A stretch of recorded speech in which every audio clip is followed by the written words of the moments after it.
News 24 বদলেনৰ ফালৰ পৰা সমূহ দৰ্শকলৈ মই অভিনন্দন আৰু স্বাগতম জনালো। আজি মই খৈৰাবাৰী অঞ্চলৰ UPPL প্ৰাৰ্থী তেখেত বাবুল বসুমতাৰীৰ লগত আছোঁ। লগতে মোৰ লগত আছে সিনিয়ৰ জাৰ্নালিষ্ট প্ৰফুল্ল বড়ো। মই তেওঁলোকক মই চিনাকি কৰি দিম। প্ৰথমতে মই যাব বিচাৰিছোঁ আমাৰ UPPL দলৰ প্ৰাৰ্থী খৈৰাবাৰী সমষ্টিৰ তেখেত বাবুল বসুমতাৰী। তাৰপিছত প্ৰফুল্ল বড়ো তেখেত জাৰ্নালিষ্ট, সিনিয়ৰ জাৰ্নালিষ্ট, তেখেতকো মই চিনাকি জনালোঁ। এতিয়া মূল আমি আলোচনালৈ আহিব বিচাৰিছোঁ। যিহেতু আপুনি এজন কেণ্ডিডেট খৈৰাবাৰী সমষ্টিক লৈ আপুনি যিহেতু কাম কৰি যাব লাগিব, তেনেস্থলত আপুনি UPPL প্ৰাৰ্থী হিচাপে আৰু প্ৰমোদ বড়োৰ যিটো নেতৃত্বত চুক্তিটো হৈ গ'ল BTR, তেনে ক্ষেত্ৰত আপোনালোকৰ কৰণীয় কাম বহুতখিনি থাকিব। অকল বড়ো জাতিৰ কাৰণে নহয়, সমূহ জাতিৰ কাৰণে আপোনালোকে কাম কৰিব লাগিব। ইয়াৰ ক্ষেত্ৰত আপুনি কি পদক্ষেপ ল'ব?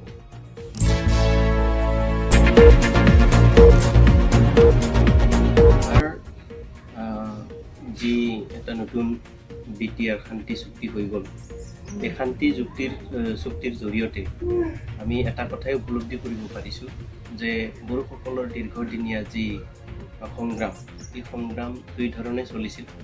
এটা সংগ্ৰাম চলিছিল অস্ত্ৰৰ দ্বাৰা, অস্ত্ৰ হাতত তুলি লৈ এছামে সংগ্ৰাম কৰিছিল, আৰু এছামে কৰিছিলে গণতান্ত্ৰিকভাৱে ৰাইজক লৈ ৰাজপথত ওলাই ধৰ্ণা দিছিলে, ৰেলী কৰিছিলে।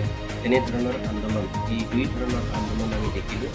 আৰু এই যি শান্তি চুক্তিৰ দ্বাৰা সুদীৰ্ঘ 34 বছৰৰ পিছত NDAP আৰু বড়োসকলৰ হাতত যিমানখিনি অস্ত্ৰ শস্ত্ৰ আছিলে, আজি এই চুক্তিৰ দ্বাৰা অস্ত্ৰ শস্ত্ৰ সম্বৰণ কৰা হ'ল আৰু এই অঞ্চল অস্ত্ৰমুক্ত হৈ গ'ল। আৰু এই অঞ্চলত এতিয়া শান্তি পৰিৱেশ ঘূৰি আহিল। এইটোৱে সকলোৱে বিচাৰি আছিল। ইয়াত কেৱল বড়ো মানুহ নাই, আমি সকলো জাতি জনগোষ্ঠী ইয়াতে বসবাস কৰি আছোঁ। এই জনগোষ্ঠীবিলাকৰ মাজত ভয় শংকা আছিলে নিশ্চয়, আৰু সেইবোৰ এই চুক্তিৰ দ্বাৰা নিশ্চয় আঁতৰ হৈছে। এফচুৱে দীঘলীয়া সময় নেতৃত্ব দি পেলাই যি বড়োলেণ্ডৰ আন্দোলন কৰি আছিলে, এই চুক্তিৰ দ্বাৰা আজি এই আন্দোলন সমাপ্ত হোৱা বুলি পেলাই আমি ক'ব পাৰোঁ। আৰু এই যিখিনি চুক্তিত দফাবিলাক সন্নিৱিষ্ট কৰা হৈছে, এই দফাবিলাক যদি ইমপ্লিমেণ্ট কৰা যায়, তেতিয়াহ'লে ইয়াত কোনো কেৱল বড়ো মানুহৰ বুলি নহয়, ইয়াত বসবাস কৰা সকলো জাতি জনগোষ্ঠীৰ লোকসকলক, সকলো শ্ৰেণীৰ কাৰণে, দুখীয়া ধনী সকলোৰে বাবে, বড়ো, বেংগলী, অসমীয়া, ৰাভা, শৰণীয়া সকলোৰে বাবে এই অঞ্চলৰ যিখিনি অধিকাৰ আছে, এই অধিকাৰটো সকলোৱে পাব।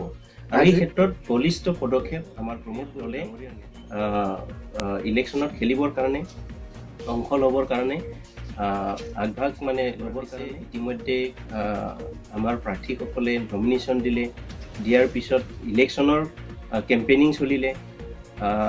কিন্তু দুৰ্ভাগ্যবশতঃ COVID-19 বিশ্বতে বিয়পি পৰিল আৰু লগে লগে অসমতো ইয়াৰ প্ৰভাৱটো পৰিল, আৰু সেইকাৰণে আজি ৰাখিবলগীয়া হ'ল।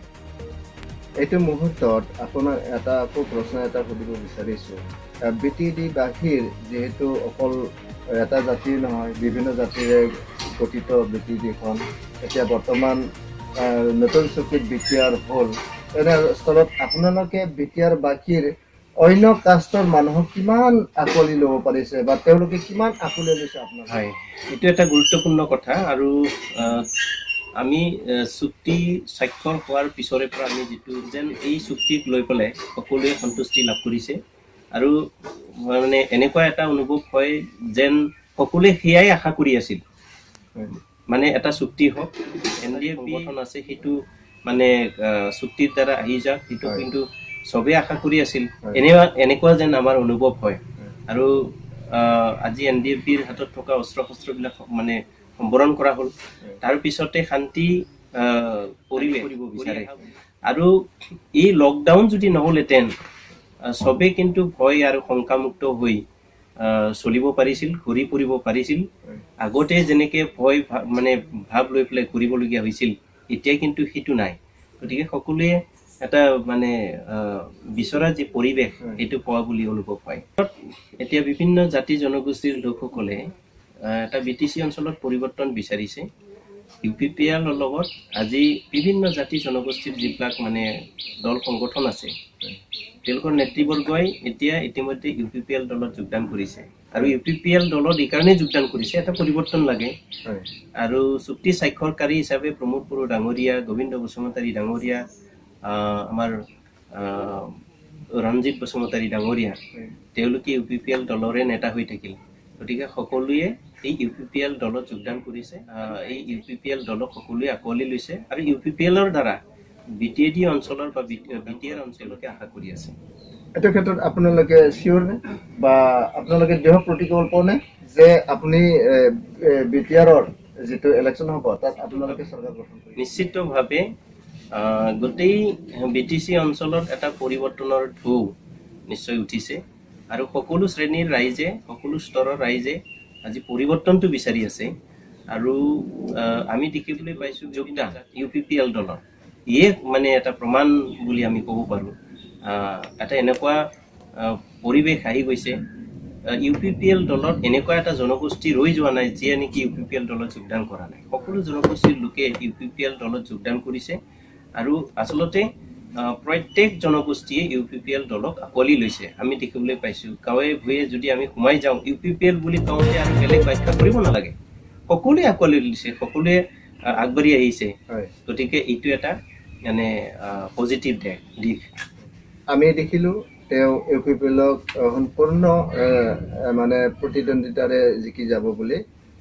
ইয়াৰ ক্ষেত্ৰত মই মোৰ ছিনিয়ৰ তেখেত জাৰ্ণালিজিম আছে প্ৰফুল্ল বড়ো, আজিৰ দিনত এইটো মুহূৰ্তত BTAD-ত ৰাজনীতি পৰ্যবেক্ষণৰ ক্ষেত্ৰত আপোনাৰ দৃষ্টিত এইটো সময়ত আমি দেখিছোঁ যিহেতু এতিয়া সম্পূৰ্ণভাৱে BPF চৰকাৰে যিহেতু 17 বছৰ শাসন চলালে, তাৰপিছত মানে 27 তাৰিখে তেওঁলোকৰ যিটো শাসনভাৰ কাৰ্যকাল সেইটো উকলি গ'ল আৰু সেইটো সঁচাকৈ এটা শুভ লক্ষণ যে সাংবিধানিক মুৰব্বী তেখেত মানে ৰাজ্যপালৰ হাতত ইতিমধ্যে আমাৰ এই BTC বা BTR অঞ্চলটো তেখেতৰ অধীনলৈ গ'ল।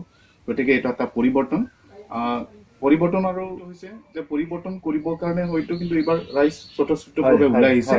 কাৰণ ইয়াৰ আগতে যিখিনি মানে নিৰ্বাচন হৈছে ইয়াত মানে এটা শংকা তেওঁলোকে বোধ কৰিছিলে, কিন্তু এইবাৰ আমি দেখিছোঁ সকলোৱে যিটো মানে COVID-19 অহাৰ নিৰ্বাচন হ'বলৈ আছিলে সেইটো মানে ঢৌটো মানে তাত দেখিছোঁ যে ইয়াত মানে কোনো জাতি ধৰ্ম ভাষাৰ কথা নাহে, সকলোৱে ওতঃপ্ৰোতভাৱে ওলাই স্বতঃস্ফূৰ্তভাৱে ওলাই আহিছে আৰু ওলাই আহি বৰ্তমানত যি মানে UPPL দল তেখেতক মানে তাতে মানে যোগদান কৰাটো দেখিছোঁ। আৰু তেখেতসকলেও এফালে দেখিছে মানে BPF-এ যিহেতু 15 বছৰ কাল তেখেতসকলে শাসন চলালে, সেই শাসন চলাৰ সময়ত মানে বহুত মানুহ তেখেতসকলৰ লগত জড়িত হৈ থাকিল, কিন্তু সেই জড়িত হোৱা স্বত্তেও কিন্তু তেখেতসকলেও মানে আমি দেখিছোঁ সকলো মানুহবোৰ তেখেতসকলৰ লগত ওলাই অহা নাই।